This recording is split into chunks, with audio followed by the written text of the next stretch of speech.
Hello, everyone. Good afternoon. Thank you for joining today's listening session. My name is Kiki Hubbard, and I'm the Director of Advocacy and Communications for Organic Seed Alliance.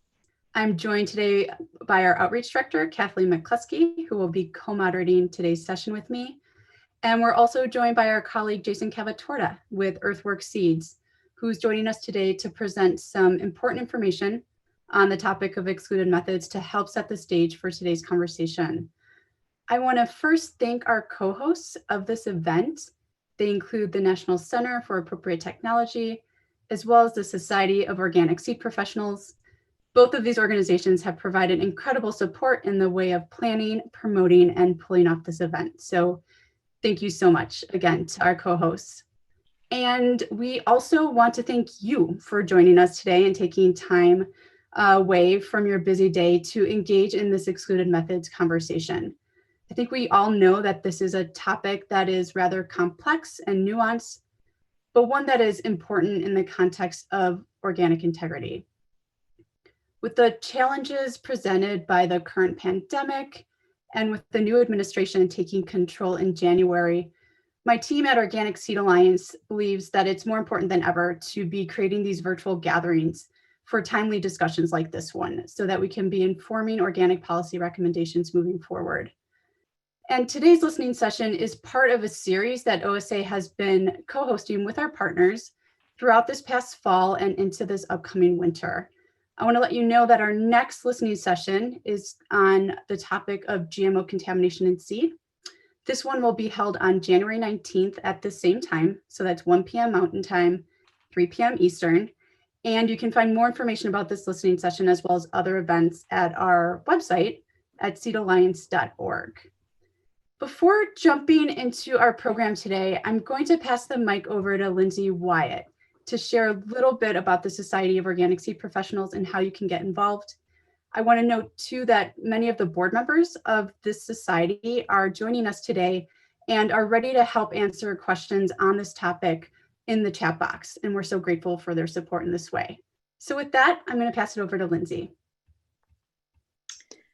Hello, as Kiki said, I'm here today representing the Society of Organic Seed Professionals, also known as SOSP.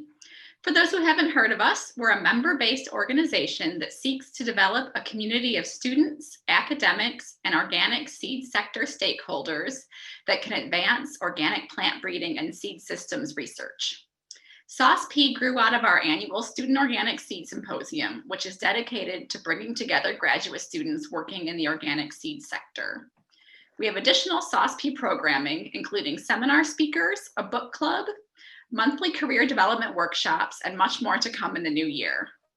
Please check out our website, organicseedsociety.org, for more information about our organization and membership options. In the spirit of the giving season, anyone who registers as a member by the end of the year will receive a free gift membership to give to the individual of their choosing. Here with me today on behalf of SOSP are Hannah, Tiffany, and Bridget. And as Kiki said, we'll be monitoring the chat box with the hope of answering any questions you may have. We'd like to thank OSA and NCAT for co-hosting this event with us, and we look forward to today's discussion and hope to see you at one of the upcoming SOSP events. Great. Thank you so much, Lindsay, and the rest of us, SOSP. We're really excited to have you all involved in today's listening session. And thanks again to everyone who's joining us this afternoon. So before we go any further, I just want to take a minute to make sure that everybody joining us live, we are recording this session, understands how to participate in today's listening session. So there are three main ways to participate. The first and foremost, as we can see on this slide that's in front of you now, is that you'll have a chance to provide verbal comments up to 3 minutes. To speak, you'll need to click on the raise hand feature located near the question box as pictured here on the screen. If that's not coming up for you, you can click the participant button at the bottom of your screen. I will be keeping a queue of hands raised, and when it's your turn, I will invite you to unmute yourself after your name is called and make your comment or ask your question. And then after your comment, please remute yourself and lower your hand. Our friends at NCAT are going to keep a timer and will politely ask you to wrap up if you do go over your time. We are going to do our best to get to everybody today, and I will do my best to call on folks in order of hands raised. For those of you who are joining us by phone and not looking at your screen, hello. And you can still raise your hand to provide comments. You do this by entering *9 on your phone. That's *9. And to unmute yourself, you hit *6. Because I can't see your name since you're calling in by phone, I'll be calling on your telephone number that you've dialed in on to provide your comment. And next slide, please. So this secondly, throughout the event, you may type your comments or questions into the chat box feature that Lindsay mentioned. You can use this, please feel free to use this actually throughout the event as an opportunity to connect with other participants as well. And lastly, following the event, you'll receive a very short survey that allows you to submit additional comments that you may not have had a chance to type or say during the event, or that may have come up for you afterwards. And we'll also be popping this in the chat towards the very end of today's session, the link to the survey that is. All right, with that, let's get started. I'm going to turn it back over to Kiki, who will be providing us an overview of National Organic Standard Board's work on excluded methods. Kiki? Thank you, Kat. Thanks for going to the next slide, Jason. For those of you who are unfamiliar with the National Organic Standards Board, this is a 15-member volunteer federal advisory board that's appointed by the Secretary of Agriculture. And this board is made up of members from across the organic community, from certifiers to organic farmers to processors and even consumers. And the NOSB meets twice a year. They meet between these two meetings to conduct a lot of their work, but they meet publicly twice a year to make recommendations to the National Organic Program and the Secretary of Agriculture.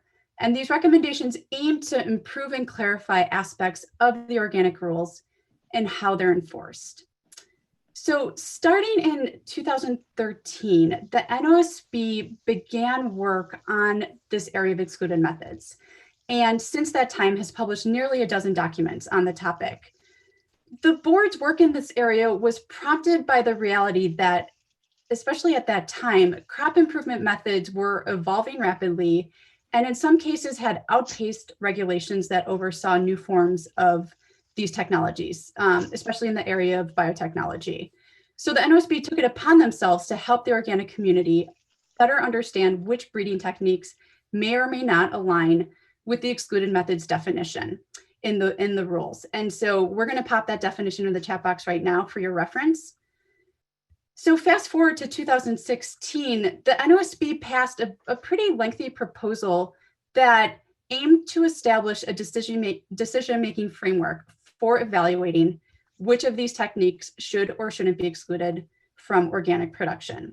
We're also going to put a link to this framework. This is, again, a 2016 proposal into the chat box so you can review it at your leisure. When you do review this framework, you'll see that it includes a number of principles and criteria for guiding these decisions. And this, again, has been used by the NOSB as a touchstone for evaluating methods and justifying their recommendations to the NOP. Now, the NOSB has made recommendations on more than a dozen methods to date, and they continue to carefully evaluate additional methods on a case-by-case basis, which brings us to today's conversation. I want to note quickly that these recommendations have yet to be adopted by the National Organic Program, but all of the proposals have received unanimous support from the NOSB members when they were passed. So with that, I'm going to turn it over to our colleague, Jason Cavatorta. Jason is a plant breeder. He's also president of EarthWork Seeds Inc. This is a plant breeding and wholesale seed company that focuses on developing new vegetable cultivars that taste great and are easy to grow. And he's based in Florida. He holds an MS and PhD in plant breeding from Cornell University. And we are just really lucky to have Jason joining us today to walk us through some of the methods that are still being discussed by the NOSB and the broader organic community. So with that, I'm going to pass it over to Jason.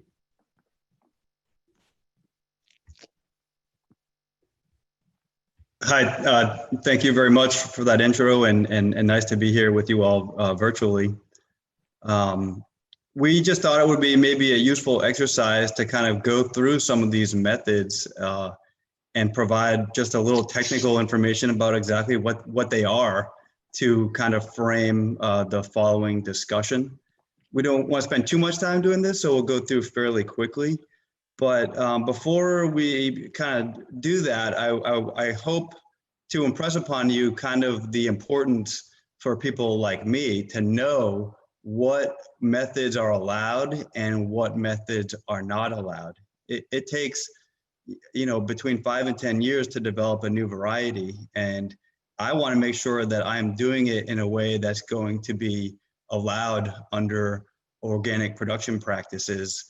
And when there are techniques that are under discussion, under review, it makes it difficult for us to know really how to do our work.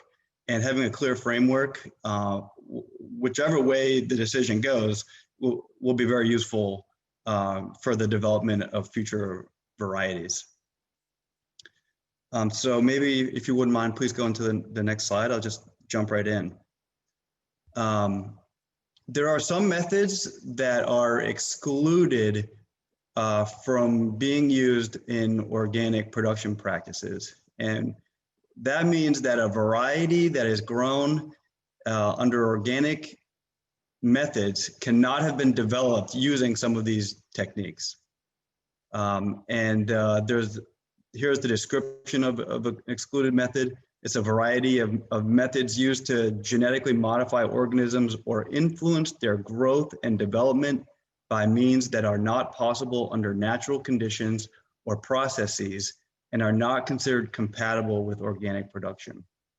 And there are 4 criteria that are used to determine if a particular breeding method should be excluded. And those are whether the genome is respected as an indivisible entity. These are kind of summarized. The ability of a variety to reproduce has to be maintained. Novel molecules from biotechnology must be prevented, and it must refrain from restricting exchange of genetic resources, such as by utility patenting. So there are some methods that are already ruled upon that are excluded from organic agriculture. There are some methods that are not excluded, that is, they are allowed.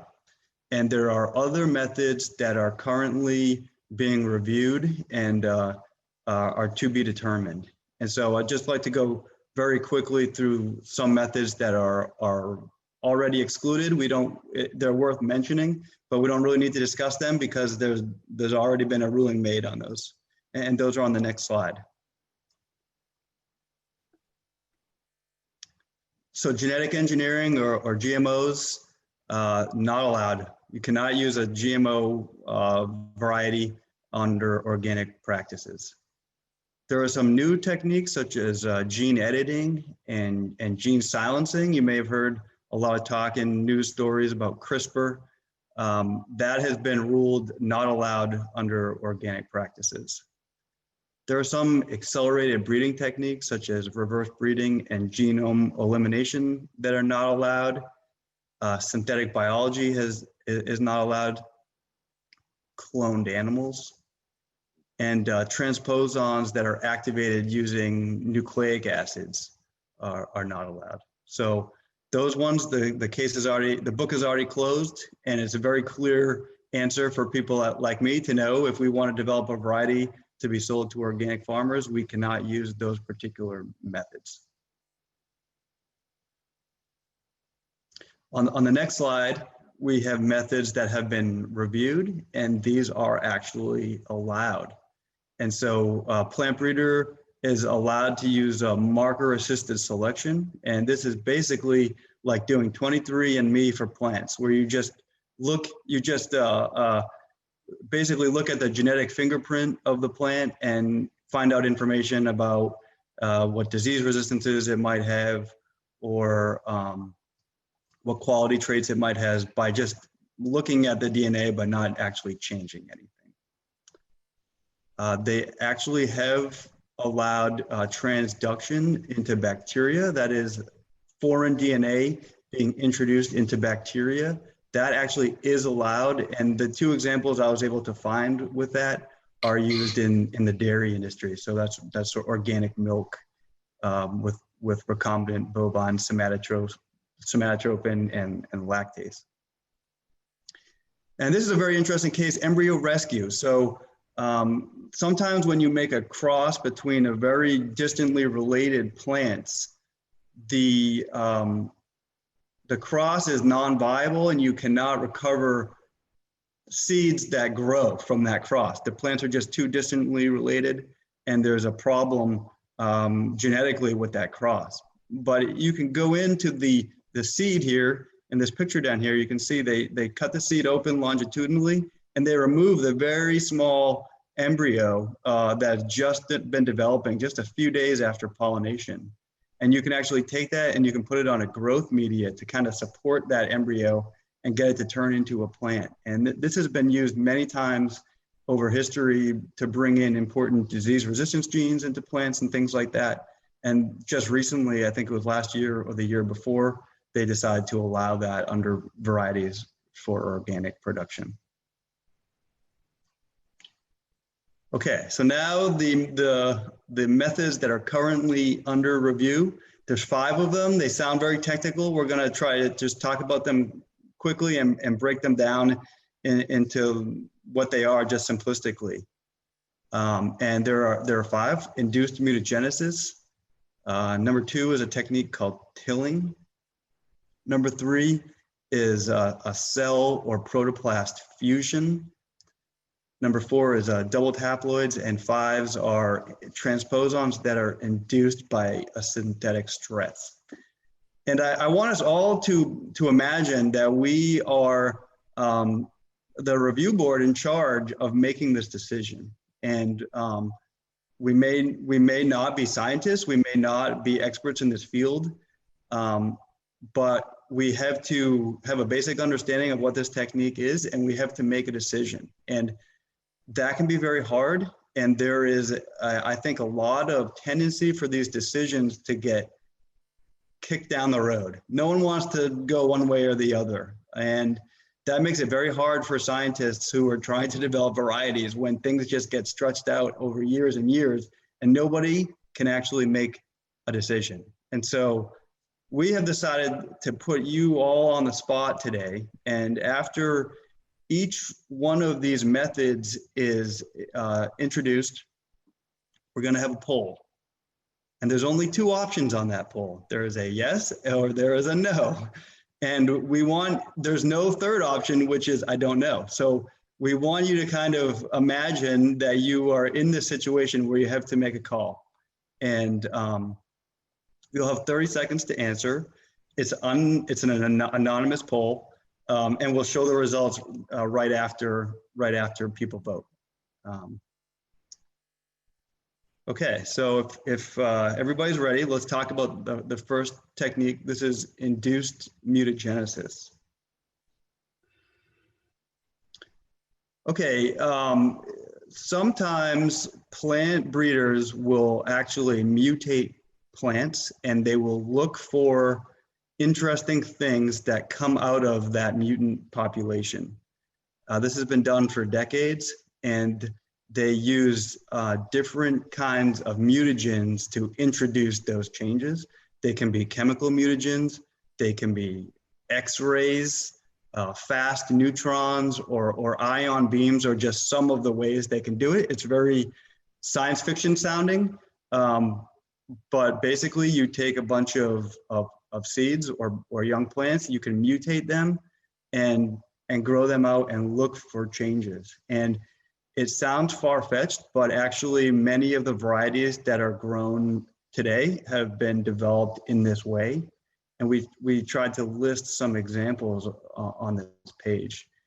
A lot of it has been herbicide resistance in plants. This is not genetically modified. This is just mutated plants. There's a gene for causing sweet corn to be sweet. Not all of the genes for sweet corn were developed in this way, but one important one was. dwarf wheat varieties. You can kind of look through the list. One that I think is an interesting example because it's something that everyone is familiar with is a red flesh grapefruit. And I put this little picture up of France because France recently decided that any plants that were mutated in this way actually have to be regulated like a GMO. And that's not what we're discussing. We're discussing whether or not it can be used in organic production, but the French have actually taken it a step further. Even in conventional production, they're trying to make it so that it has to be regulated as the same way a genetically modified organism is regulated. And there's some herbicide-resistant wheat and sunflower varieties in France that are grown quite widely that were developed using this method. I hope that's clear to everybody. So we'll go to the next slide and we'll ask you guys to please vote if you think that this technique should be allowed under organic practices. Thanks, Jason. So NCAT's going to put up a poll here. There it is. Given the information you have, do you believe that induced mutagenesis should be allowed under the USD organic label? Yes or no? Again, this is totally anonymous. We're just trying to get a snapshot of people's perspectives and opinions here, and you have 30 seconds to respond.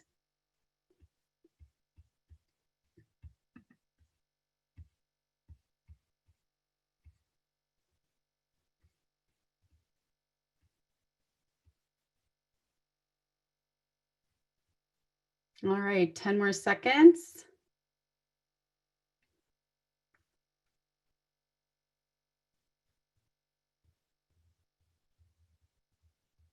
We're going to close this poll and NCAT will share the results here. As you see, 53% of participants today voted yes and 47% voted no. I'm going to close this out and let you proceed, Jason. Great, interesting, a split decision. One thing I want to mention beforehand is you can imagine the situation that this puts people in. I read a story about a guy who has a ruby red grapefruit orchard in California that he had planted and transitioned it to being organic. If suddenly these varieties are not allowed, then it's quite possible he won't be able to sell his product as an organic product anymore. There's some question, how do you even know if a variety was developed in this way? In many cases, we don't. So the implementation is certainly very complicated. Okay, let's talk about our next technique, which is tilling. This is a technique that stands for targeting induced local lesions in genomes. And it's actually quite simple. I don't know why they make it sound a little bit more complicated than it is. But basically in this technique, you have a particular gene that you're interested in. So let's just follow that ruby red grapefruit example.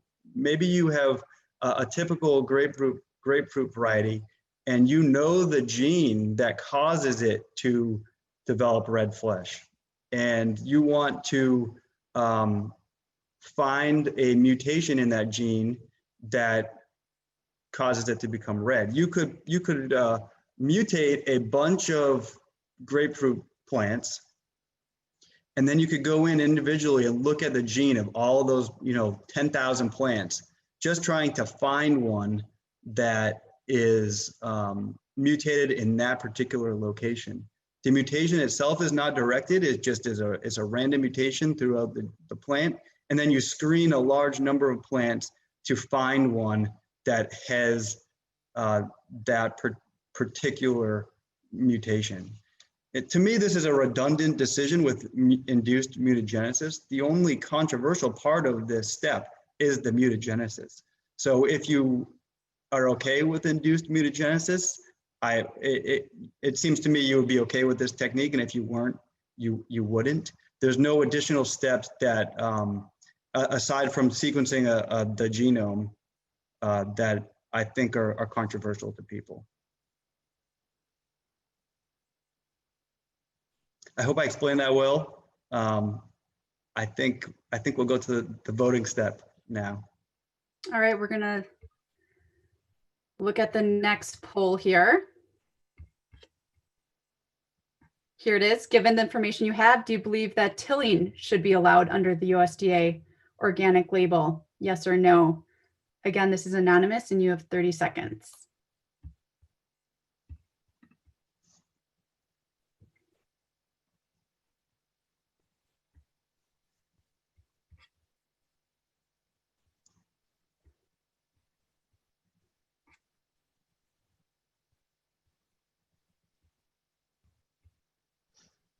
All right, get your vote in if you haven't. 5 more seconds. We're going to close the poll and share the results.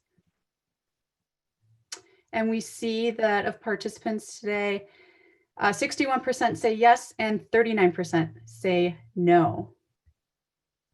Thanks everyone for participating in these polls. Go ahead, Jason. Great, let's talk about technique number 3. Cell or protoplast fusion.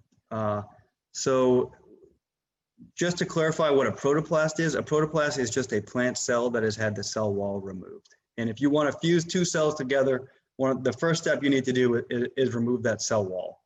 And so this cell fusion or protoplast fusion is the same technique.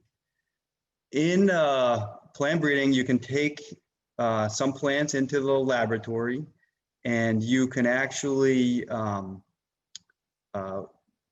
remove the cell wall with an enzyme and have these plants in a cell suspension. And you can use a chemical and electrical stimuli that causes those cells to fuse together. And you can do this across wide crossing barriers that you normally couldn't cross. Like in this example in the upper right, it's actually a potato cell that was fused with a tomato cell, and it makes this strange hybrid fusion plant. You could not develop that by natural crossing. They do not cross naturally. This plant does not make viable seeds, and it's nothing that's ever been developed commercially. It was just something that was developed in a laboratory. However, we use this cell fusion technique in plant breeding quite often, actually. And the most common example is with the cytoplasmic male sterility gene in broccoli, which was actually brought in from radish. And they could not cross a radish and a broccoli plant together because the pollination just didn't work, but they were able to fuse those cells together into in a laboratory and grow a plant from those fused cells that had the genome of the broccoli with the cytoplasm of a radish, and that's how they were able to make broccoli that doesn't produce pollen, and that's used in many hybrid broccoli varieties. This technique currently is allowed under organic practices if it is done within the plant family only. And so radish and broccoli are both in the same plant family. And so that it currently is allowed, but it is under review. In the US, in the EU, this technique is not allowed under organic production. Okay, I think that's all I had to say about that. So I hope you understand that and are willing to vote on it. Thank you, Jason. All right, we're waiting for our next poll. Just lost it. Given the information you have, do you believe that cell and/or protoplast fusion should be allowed under the USDA organic label? Yes or no? You have 30 seconds.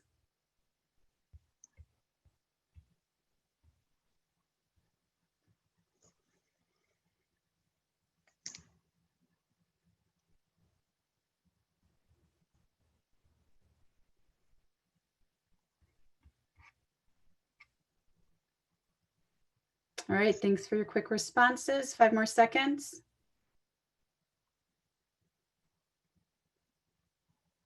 Okay, we're going to close the poll and share the results.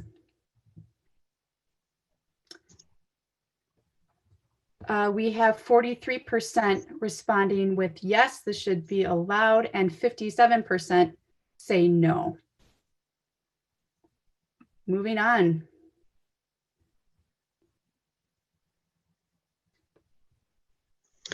Okay, then the next technique is called double haploids. And if you were to do a typical plant breeding program in many crops, it's very common to make a cross between two different parental lines, and to spend the next 4 or 5 years self-pollinating the progeny plants together to make that plant very stable and uniform and highly inbred. It takes a long time, and plant breeders had this crazy idea to speed this process up and say, I wonder if we could take a plant and we could actually grow a plant from a pollen grain. It would have half the number of chromosomes.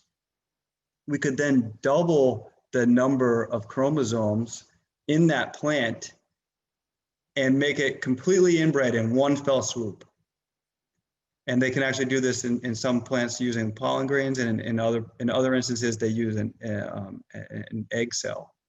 And it's called the doubled haploid. So you take a cell from that plant, a gamete that has half the number of chromosomes, and you use a chemical in the laboratory to cause it to double its chromosome number, and that doubling process uses the existing one as a template. So you restore the normal number of chromosomes, but they are completely inbred, and it's called an instant inbred. And this is used very commonly, basically to speed up the breeding process in crops like brassicas and in melons, and it's used very commonly in corn. And it's very similar if you know, there are instances in nature where something very similar happens, and you get crosses between distantly related parents, and those chromosomes don't recognize each other, and they spontaneously double. And that's happened very commonly in plants like brassicas.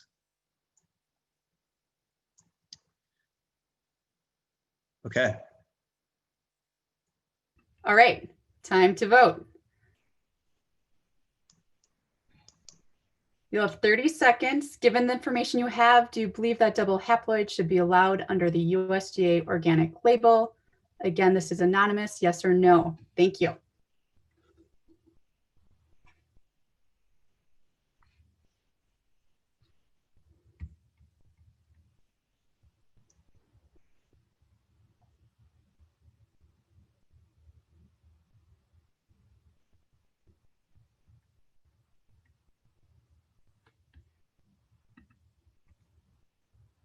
All right, 10 more seconds.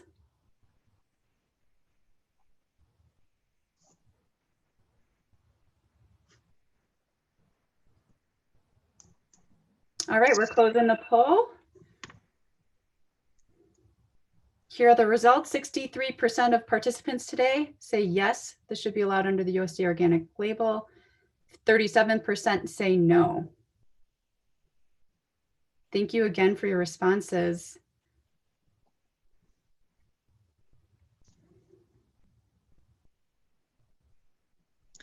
Okay, the last one to discuss are transposons. And transposons are parts of the genome. They're little DNA sequences that jump and move around the genome of a plant. And these were discovered by a famous scientist named Barbara McClintock. If a piece of DNA jumps and lands in a particular gene, it can cause that gene to be disrupted, and in some cases that may provide some useful benefit. In plant breeding, they've actually been able to find plants that have had genes disrupted by transposons that provide heat stress or salt stress, for instance. The issue of transposons is not under review. What is under review is the impulse for causing that gene to jump. I'm sorry, I misspoke before. This can happen by certain stresses, such as heat stress or salt stress. That can cause the gene to jump. And in other cases, there are other stresses, such as chemicals or radiation, that people use to cause the gene to jump. And so the movement of the gene is not under discussion because it happens with or without a stress, but what the stress that causes it to jump is under review. And I thought this was a little confusing, so we have a second slide on this just to kind of clarify. So there's a little bit of nuance to this. So transposons, as we said, are a part of DNA that jumps out of the genome and lands in another location. The stimulus that causes that to jump is what is being reviewed. You can actually cause a transposon to jump by adding some nucleic acid to the plant cell, and that is not allowed in organic agriculture. That has already been decided on. Sometimes a gene just jumps spontaneously, or if you apply a quote natural stress such as salt or heat, that is not excluded. If that happens, that is allowed under organic agriculture. You can also use chemicals or radiation to cause a gene to jump, and that is what is under discussion. And so we have to make a decision whether or not to allow transposon activation by a chemical or a radiation stimulus.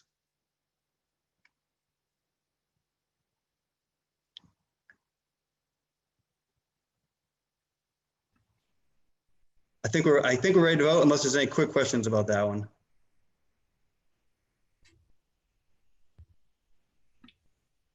So last poll, everyone.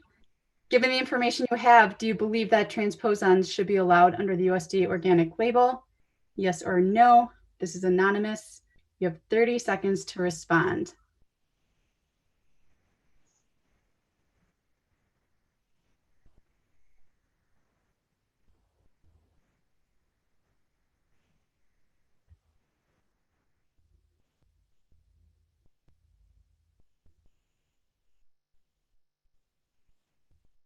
All right, 5 more seconds before we publish the results. Okay, let's close this poll. And here we see that 39% of participants say yes, transposons should be allowed, and 61% say no. Going to close this out. Jason, thank you so much. Is there anything else you wanted to share before we move on? Just that I'll be hanging around if anybody has any specific questions during the discussion portion. Yes. Yeah. Thank you so much. Jason is making himself, he's willing to field questions from you all during the listening session component of today's event. So Jason, we're so grateful for both your willingness and ability to explain these methods in a clear and accessible way. So thank you so much. I want to follow up on one thing that Jason said about these methods being a done deal and having been ruled on already. Just to clarify, the NOSB, as I mentioned before, has provided recommendations on the methods that Jason shared as either being allowed or excluded, again, per the NOSB's recommendations. But just to clarify that the methods presented are merely recommendations to the National Organic Program, and they have not acted on those recommendations, nor do we know if they will, in the way of turning those recommendations into guidance. And that guidance would simply clarify the existing excluded methods definition. It wouldn't share the it wouldn't change the definition in the rule. What the National Organic Program has said on the public record is that gene editing is indeed viewed as an excluded method per the existing excluded methods definition. So we do have clarity on that method in particular. So with that, we're now going to move into the open forum component of today's listening session. And as I just mentioned, Jason's willing to field some questions, especially as they pertain to the great presentation that he just gave. We're going to share some questions with you. You'll see them on the screen here. Don't feel obligated to stick to these questions. We're simply sharing them here because we know that these are questions that the National Organic Standards Board and the broader organic community continue to wrestle with. And for those of you who are not in front of a screen, I'm quickly going to read them for you.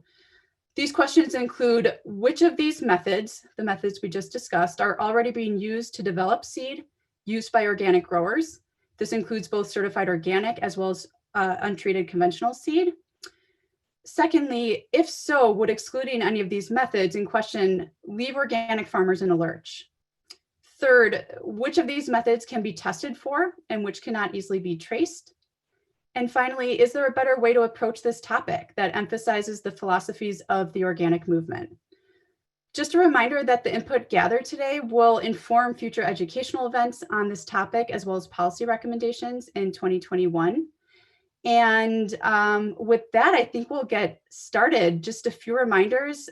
Please raise your hand using the raise hand button by the chat box. And remember to unmute yourself when your name is called and put yourself back on mute and lower your hand after you complete your comments. You will have 3 minutes to speak. And with that, I'm going to pass it over to Kathleen, who's keeping the queue for us today. Great, thanks, Kiki. Yep, we're opening it up. So if and when you have a comment, please go ahead and raise your hand. I'm going to keep a queue, and I will also call on the person next up after the person who is giving their comment. We're also welcoming questions. If we have questions regarding any of the techniques, that Jason covered, or processes of the NOSB as Kiki presented. I see Walter Goldstein. Your hand is up. Walter, go ahead and unmute yourself and make your comment. Sure. Yeah, I'm concerned about dihaploid or double haploid breeding being accepted as part of organic crop breeding and production for several reasons. One is the doubling agents. I don't think that's compatible with organic. Secondly, there's unknown consequences of the long-term use of these agents and this method. We don't know what it's going to do. Basically, what we're doing is replacing normal sexual reproduction with a process that forces the plant to double its own chromosomes. We don't know what the long-term consequence is on that in terms of the plant and its effect on us. So I feel like we're being guinea pigs again. There's a lack of thinking about the plant is thought about as simply being a genetic mechanism. When we select under organic conditions, we're basically asking for help from the adaptive and epigenetic processes in the plant. So all that goes on through a selection process and through segregation to stabilize traits that would be useful for organic farming is bypassed. And so the adaptive process is part of the whole adapting to organic conditions. That includes also partnerships with microorganisms that might be found on farms. Finally, the fact that the human being is being excluded once again from the breeding process is very important. These double haploid situation is more or less a factory where double haploid inbreds are churned out. The human balance, the human observation, the human culture of paying attention to plants, living with them, and making decisions that are good for the whole plant, it seems to me is being cut out. I don't think this is a healthy development for organic breeding. It leads to a greater mechanization, a greater separation from humans from plants. So thereby destroying the culture of breeding. Thank you.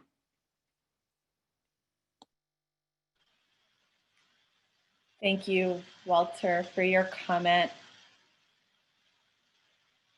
I'm seeing no more hands raised right now. If you're having a hard time finding that function, you can go ahead and direct message me in the chat, or just tag me there in the chat, and I'll be sure to add you to the queue. Okay, well, that did it. A couple more hands. We've got Michael Mazurek. We'll go first, and then Benjamin Clark. You're on deck right after Michael. Michael, go ahead and unmute yourself for your comment. Oh, thanks, Kat, and thanks, Jason, for describing everything there so well. A point I wanted to explore further was the last one on the slide about, is there a better way to approach this? I had got to be part of an organic ecology talk a couple years ago about a similar topic, and one of the things we decided to do there was think about really less about what are we against, but what are we for. We ended up actually using a lot of some things from the Organic Seed Alliance. I think things from the State of the Organic Seed report. I think there were really good ways to talk about like what we are for. Like as I'm thinking about what we're for organic, for me, I tend to focus on biological things, where if we have a biological genesis something and we can see how it has a biological return to something that biological organisms can process in normal ways. Right? We see challenges to this when we think about microplastics, synthetic origin, and biology has trouble processing microplastics. We don't know what to do with that. And it really, as we're thinking also about what we're for, I tend to be for looking at the most powerful approaches, the technologies for things. So for me, a challenge with gene editing, GMOs tends to be, it's a reductionist approach. You're assuming you know the answer and you work within that. I used to work in a yeast research lab, and we were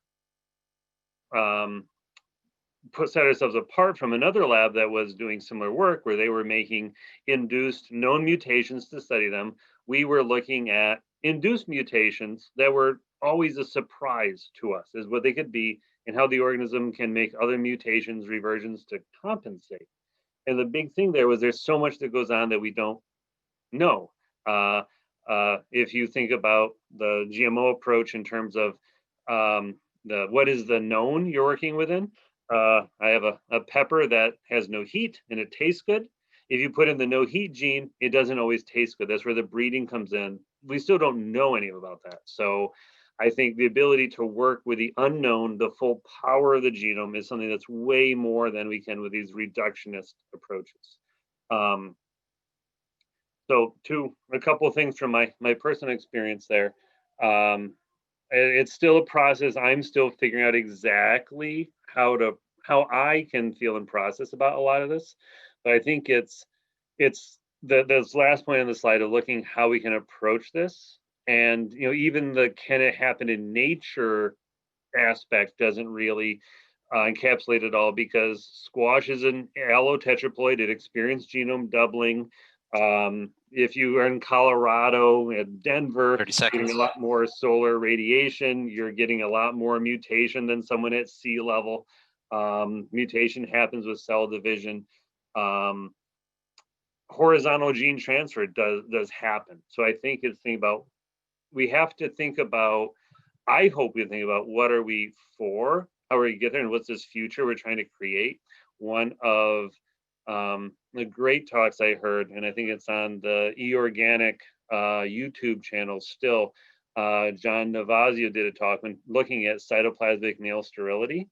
So looking at the protoplast fusion, what before or against, I think it really depends on context. cells fuse. It happens in nature. But That's time. cells fuse in a manner that what it happens is it reduces people's ability to continue to find the two best plant materials they can find and cross them towards making something better. I think that's when the protoplast fusion CMS becomes very different in my mind. And so there's a lot for context, and I think working toward a space where we can define the context of what we're for, rather than reacting to all these things, is the enduring kind of contribution and some of the paths forward we can set for ourselves. Thanks. Thanks so much, Michael, for your comments. Next up is Benjamin Clark, and just after Benjamin will be Miguel Macias Gonzalez. Benjamin, you can go ahead and unmute yourself for your comment. Hi, can you hear me? Yep, we can hear you great. Awesome. The perspective I'm coming to this conversation is as the actual farmer on the ground as opposed to a breeder. And one thing that strikes me is a particular concern around the commodity crops and the scale at which they exist.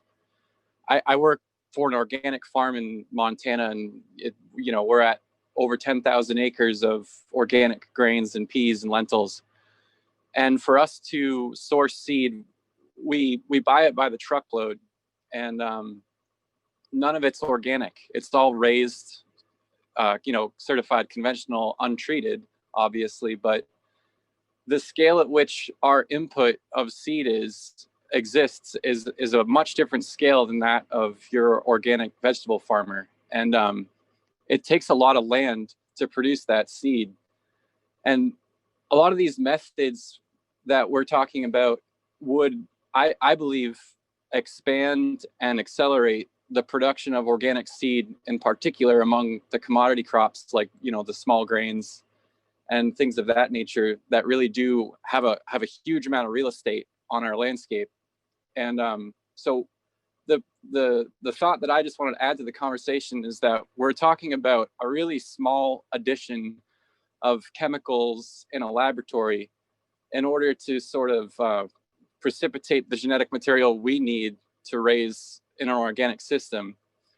And while we're sort of concerned about our use of those chemicals and radiation or whatever in the lab, the alternative is that our seed stock remains conventional and a huge amount of our land is continued to be sprayed and managed conventionally, just so that our large scale organic commodity farmers can get a hold of the untreated seed. So it's interesting to me that people can sort of be a little nitpicky about what chemicals we're using to get these genetic transformations.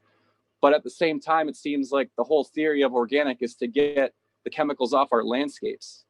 So if we don't have access to organic seed, all we're left with as an option is to continue to buy conventional untreated seed, which all comes from a pipeline of the same conventional farming system that we're all sort of moving against. So I just wanted to add that as sort of my perspective, where I see these methods and these breeding accelerations as a way for us to accelerate our landscapes to become chemical free. Because right now, as a 10,000 acre small grain farmer in Montana, my only option for seed is an untreated, conventionally raised seed. And I think that's an issue. Thank you so much for sharing your perspective and experience, Benjamin. Next up is Miguel. Miguel, you can go ahead and unmute yourself and provide your comment or ask your question. Hello, thank you, Kathleen. So yes, I guess the comment I want to make, I kind of want to build a little bit on what was said previously. A lot of these things that are being discussed, to be accepted in organic breeding are tools for the breeder to accelerate their variety development, no? and these are tools that allow breeders to address a lot of the issues that growers face much quicker, or even consumers, no? So more nutritious food, you know, let's say resistances to drought and so on and so forth. So they're really useful tools to really develop the varieties that we need to continue to sustain our population, no? Because we all need to eat. And then again, you know, a question I ask sometimes to myself is, you know, what the goal, you know, what is the goal of organic production? And I think the first word that comes to my mind is sustainability, right? We want to be able to produce our food sustainably, and we want to be able to produce enough to feed our population, which is just growing a lot, right? And what's more, you know, we want to avoid, you know, chopping down forests so that we can have more farmland. So that's probably not the sustainable answer. And you know what? So I think you know, the goal for organic farming is to be more sustainable. And I don't see how these tools can, you know, prohibit us from being or producing our food sustainably. On the other hand, I think it's beneficial because it'll allow breeders to produce these varieties that are adapted for the changing environmental conditions that we have. And also, if they are approved to use in organic farming, like the previous person commented, then farmers would be more willing to adapt these more sustainable methods of producing our food. So I think, you know, we can get lost in the details about, you know, what's natural and what's not. And, you know, you know, we can always find examples in nature where plants are naturally double haploid or, you know, mutated. Mutation is something that happens in nature all the time. And so, you know, I think, the real discussion should be around how is this technology going to make organic farming or our farming practices more sustainable? And that's all. Thank you so much, Miguel, for your comment. I do want to remind folks too who have, I see we have some folks who phoned in and are not in front of a computer.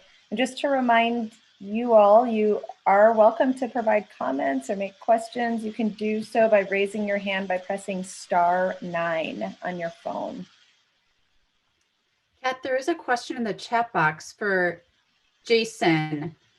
Jason, the question is, can you speak to the relationship between these processes, I'm assuming the methods you described, and the decisions and approach and catalysts in the context of climate change?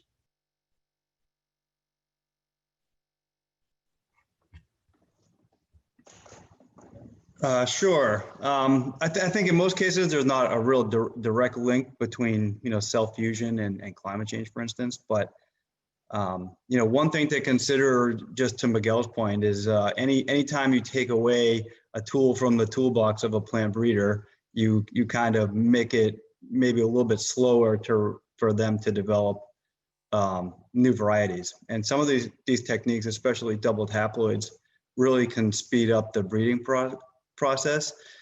And, you know, plant breeding is constantly an arms race against the changing environment. And when things like climate change get involved, it just increases the need for new varieties that are, you know, adapted to a different climate. So I guess off the top of my head, that's kind of the only real direct link I see there.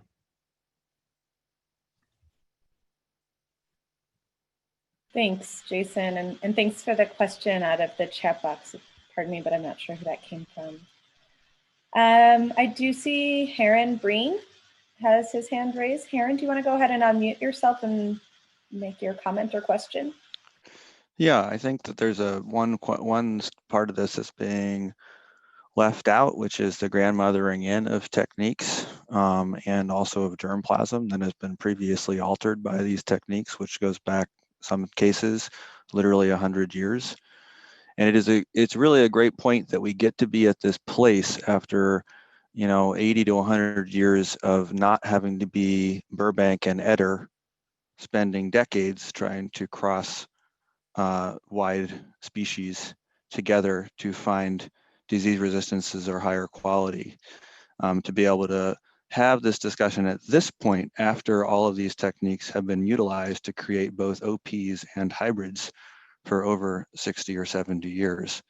So that is the place where I wonder, does the community recognize that these techniques have already been used in what are now called classics and are an indelible part of available germplasm, both in the GRIN system and in common availability for breeders.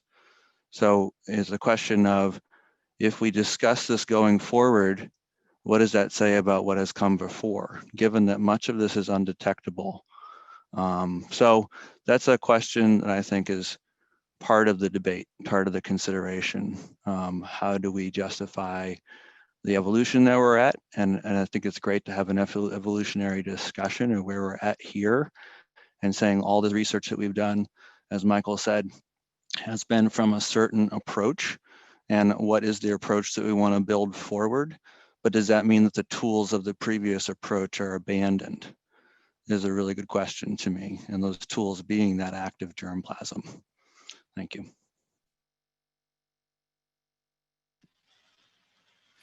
Thanks, Heron. Yeah, that's a definitely important consideration to add to the conversation around these techniques, the question about grandfathering in.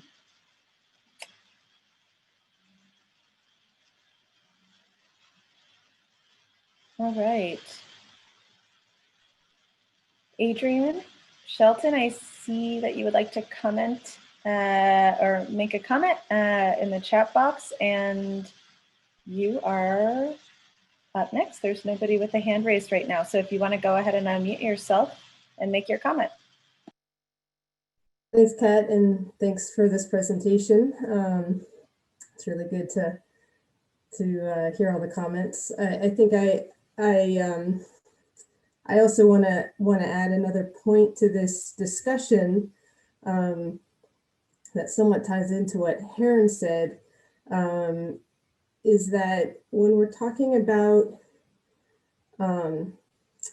these excluded methods, we're really thinking about what an organic grower can plant on their farm. And so I think Michael Mazur's earlier comment about thinking about the philosophy and how we want to move forward, especially for those of us that are really engaged in organic breeding. In some ways, it's a bit of a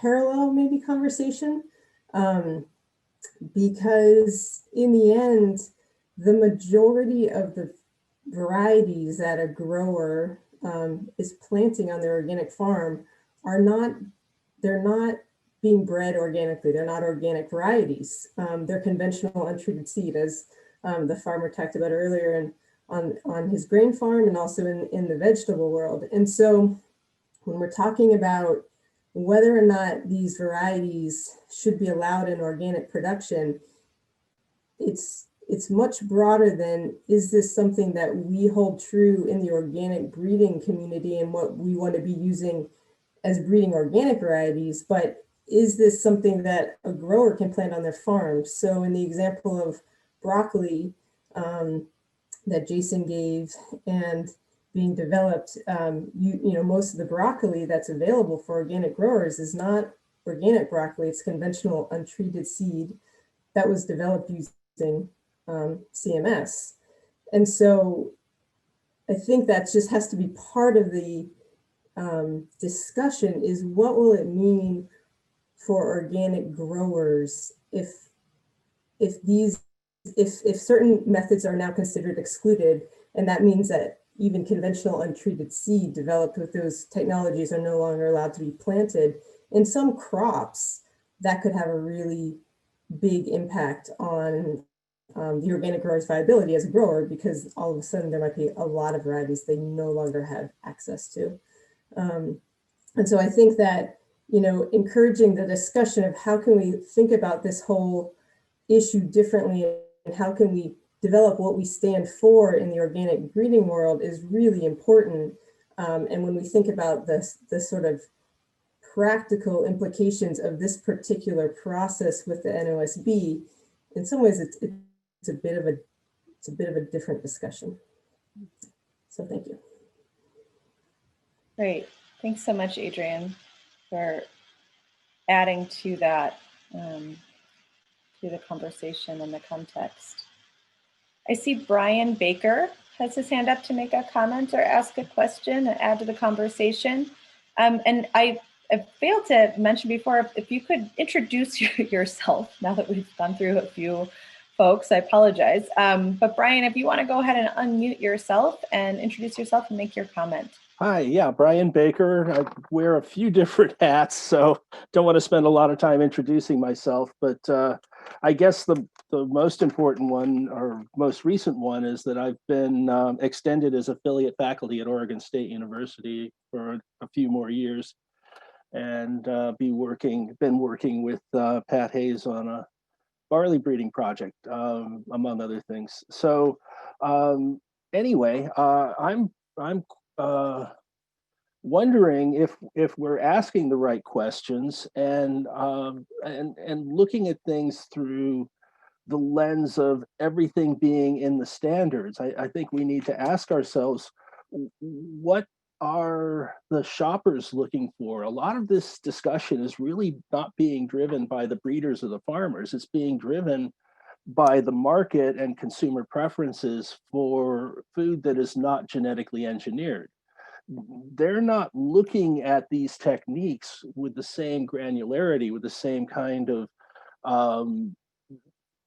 the same level of complexity and detail that we're talking about here. They just want it black and white. Either it's genetically engineered or it's not.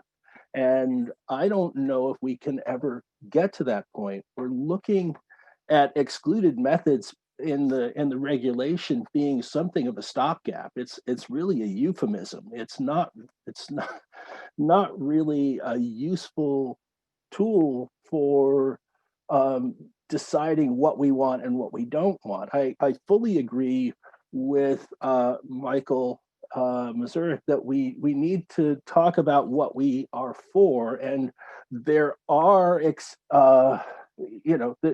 there are standards under IFOAM to have organic varieties that are identified as bred by organic acceptable methods. There are things that are clearly ruled out, and then we're having this very drawn out discussion about what's in the middle. Things that are tolerated, and I appreciate Heron and Adrian's points as well. These are things that are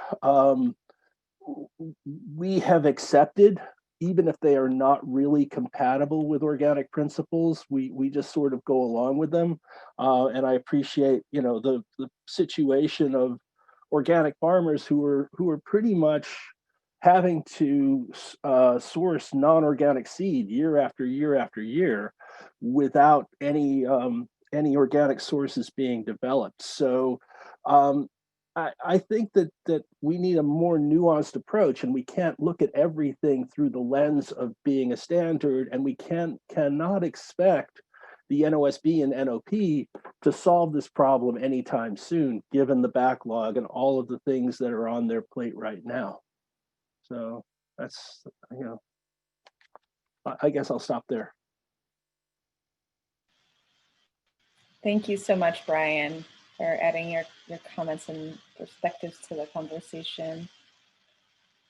I have a message here. There's a chat comment from Marie Burkham that I am going to go ahead and read as her comments, my understanding that Marie doesn't have a microphone available to her right now. So to add to this, Marie says, one concern I have is how to communicate these complex technologies, if they are allowed, without causing fear or avoidance of organics from consumers.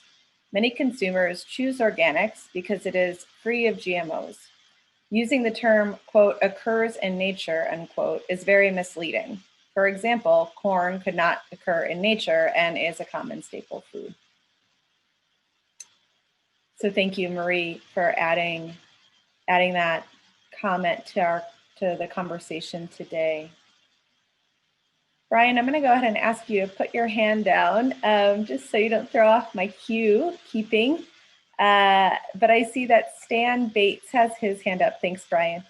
I see Stan Bates has his hand up. So Stan, if you want to go ahead and unmute yourself and provide your comment or question. And maybe give a quick introduction of who you are, where you are. I'm Stan Bates. I live in Montana. I'm an agronomist. I've worked in organic, conventional, biotechnology. So I've worked across all these fields.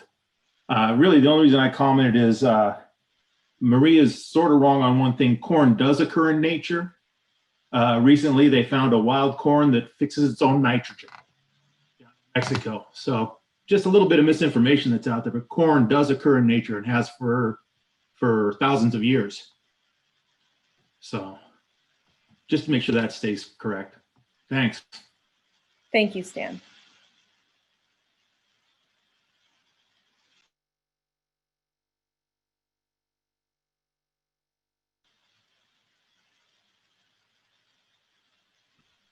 All right.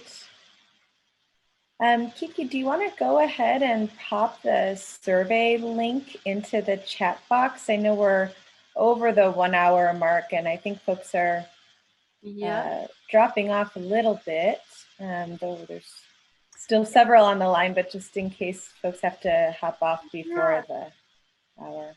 Thank you, Kat. We do have time for more comments. The listening session does go another 15 minutes for those of you who want to stay on and provide comments and listen.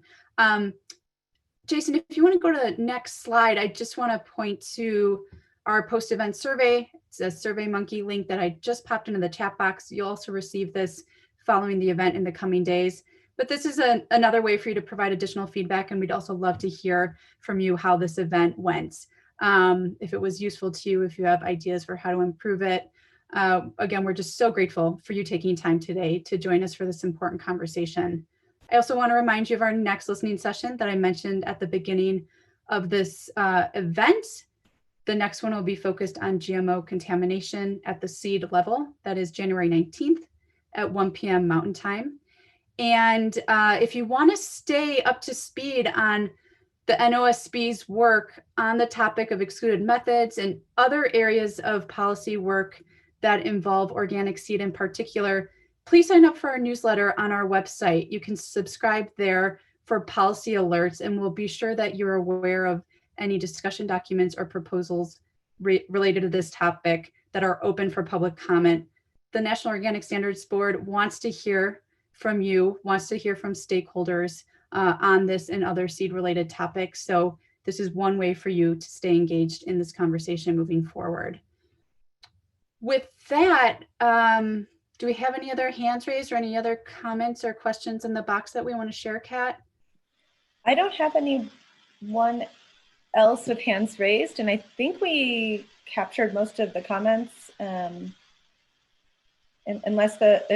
I know that there's a lot of comments being sort of, maybe there's a discussion happening in the chat box I haven't been able to follow, but if folks that are discussing in there do want to make a comment or uplift something that's happening in the chat box verbally, you are more than welcome to. But other than that, no, Kiki, I don't have anybody else on the list.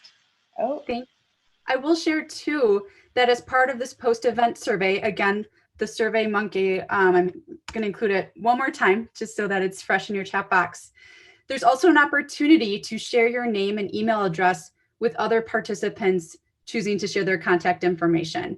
And this way you can reconnect with people you've had a conversation with in the chat box, or maybe you want to follow up with someone who made a comment that you agreed with or disagreed with. If you'd like to be included in a follow-up email with people who, again, opted in to share their name and email address, it's another reason to click on that survey link and share your contact info if you'd like to connect with others who participated in today's event. Thanks, Kiki. I see Sydney had a question here about any good online resources for more information on these methods. We can make these the slides from today's presentation available to folks. And I did pop in the comment box the eOrganic video featuring John Navazio unpacking some CMS, the topic of CMS that Michael Mazurek mentioned at the top of the listening session. Kiki, do we have a plan to share some additional links and resources and follow-up emails to participants, or do you have a quick place you want to direct people right now? Yeah, well, again, just a reminder that this is recorded, and we'll share the link to the recording in the coming days. Thank you again to NCAT for managing that piece. In our follow-up email, we can certainly provide the resources that were shared in the chat box today, including that 2016 proposal from the NOSB that outlines the decision-making framework that they currently are following to evaluate methods. Again, providing clarity to the existing excluded methods definition as to whether these methods under discussion should or should not be allowed, again, per the recommendation of this advisory board. People can follow up with me directly. My email address is here on the screen if you'd like even more documents from past NOSB meetings that are getting into some of the specific methods that they've already provided recommendations on. I'd be happy to respond with those proposals and discussion documents to provide even more background and context to the conversation we're having today. And again, for the most updated information, do sign up for our policy alerts at our website under seedalliance.org/subscribe. Click on the newsletter button and then policy alerts, and you will receive information when the NOSB is meeting and this topic is on the agenda. This topic is not always on the agenda, but when it is, we will be encouraging people to weigh in on discussion documents and proposals put before the public. Thanks so much, Kiki, for providing that additional detail. Walter Goldstein, I see you have your hand raised. Do you want to go ahead and unmute yourself and make additional comments? Great. Yeah, can you hear me? Mm-hmm. Yes, okay. We can hear you. The question is transparency in our varieties.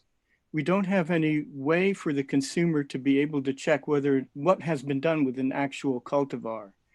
And that leads me to the question, should we be considering a kind of a registration for varieties that have been naturally bred in one way or another so that people can know how they were bred? Wouldn't this be what we actually need?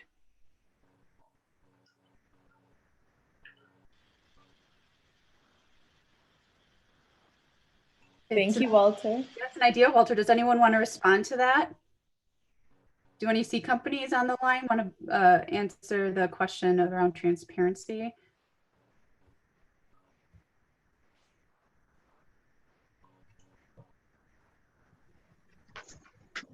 I'll like to respond to that if that's okay. Yeah, I mean, I think all we need to do is look at the GMO labeling debate for how little appetite there is to label the breeding techniques around plant breeding.